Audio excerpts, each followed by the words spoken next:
From KUNC and the NPR network, this is In The NoCo. I'm Erin O'Toole. Climate change in Colorado isn't just an abstract idea. We can see the effects now. Cities have already imposed summer watering limits. Snowpack is at record lows, and some ski resorts are closing early this season. Governor Jared Polis recently activated the state's drought task force with a warning that Colorado is in the middle of its warmest year on record. But it's not all bad news. Reporter Michael Booth covers the environment for the Colorado Sun. He recently wrote a piece exploring some visible signs that climate change is happening now in Colorado and some possible solutions. Michael talked with me about why he set out to write the story. I found myself writing the phrase over and over again, things like, we need to cut 80% of greenhouse gases from power plants by 2030, or the implication of something really bad will happen. And I wanted people to understand that the something bad will happen is already happening now in some places, and that it's not just a future thing, but also to let people know that there are experts who work on this every day say that it's not too late. Yes, there are absolutely these undeniable changes, but also the amount that it's going to change more in the bad direction, we still have some control over. Well, I want to talk about a couple of the signs that you explore in your story. You spoke with the Cantwell family. They are farmers in Keensburg in Weld County. What kind of challenges do they and other farmers face from hotter days and shifting weather patterns? Farming is extremely challenging all the time. So many variables that go into it, weather obviously be one of the main ones. And now that the cost of everything they do is going up. So we walk the fields with them in what should have been a wet or snow-covered day. And instead, when the Cantwell family digs underneath the soil and tries to find some moisture, they have to dig down deep to find anything. And their winter wheat is sort of drying out as we stand over it on the field. I want to talk about how climate change is showing up in the ponderosa pine forests.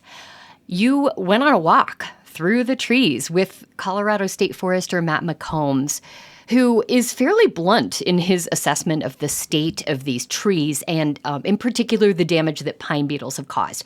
How is climate change affecting the ponderosas? Walking with Matt is an emotional roller coaster because he's both very blunt, as you said, about what's going to happen to our ponderosa, our beloved ponderosa, in this kind of band of 8,000 to 9,000 feet across Colorado. But also he's the one who tries to say, we can't just focus on the past. We can't stand around blaming each other. We've got to act. We've got to move.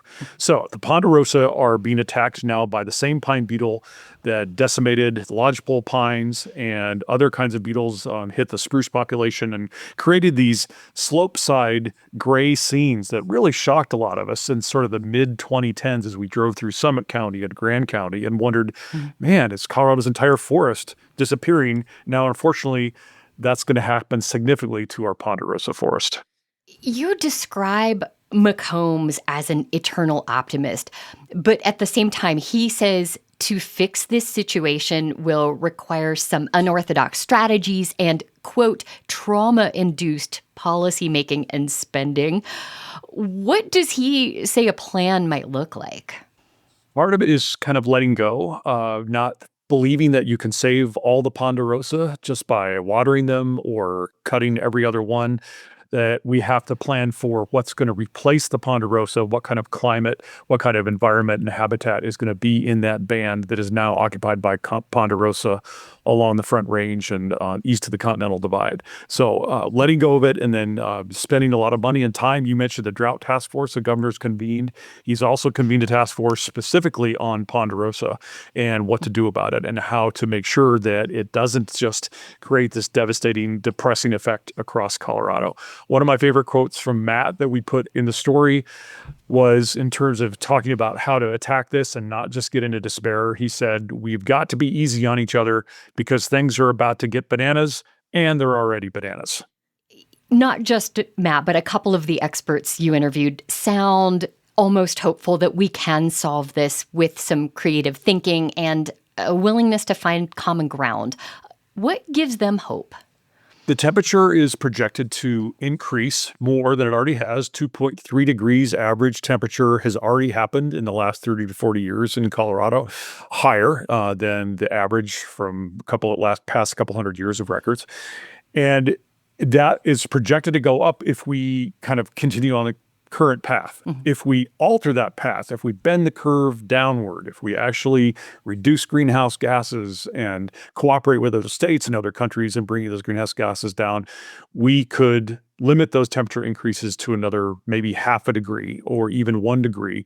And things will be difficult, but we could, over that time, take time to manage that and have people adapt to it, as the Cantwells and the other farmers are doing.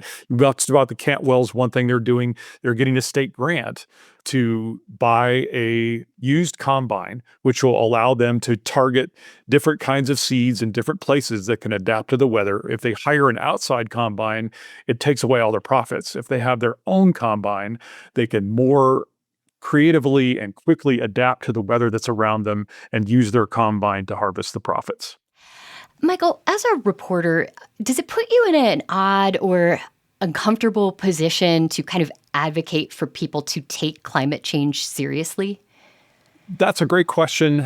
I set out on this story to really look at the facts first and then look at how people are adapting to it. And so one of the places I take my cues from is Colorado State University's great Climate Center, which really did a definitive 2024 report, and they continue to update all the statistics to talk about, okay, what do we actually see in temperature? What do we actually see in loss of water with 20% less water in the rivers than 20 years ago, and the average up to that point? And they are the ones who I think reporters and other people in Colorado can take their cues from.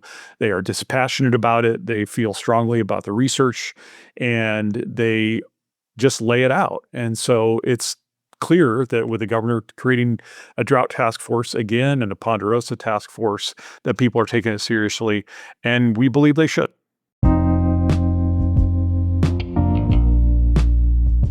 That's environmental reporter Michael Booth of the Colorado Sun. He recently wrote about 10 visible signs of climate change in Colorado. We'll have a link to that story, including an eye-opening map of the devastation from pine beetles, in our show notes and at KUNC.org. And I have an exciting announcement for fans of this show. In The NoCo is hosting its first ever live event later this month in Fort Collins. We're coming out of a dry, warm winter, which could make things hard for plants and trees. So on April 23rd, we're presenting a special live episode of In The NoCo with experts from CSU Extension. Hear how to make your plants healthy and your landscape sustainable. It's an evening of science and fun, and you're invited. Find details and get tickets in our show notes and at KUNC.org. That's it today for In The NoCo. I'm Erin O'Toole. Thanks so much for listening.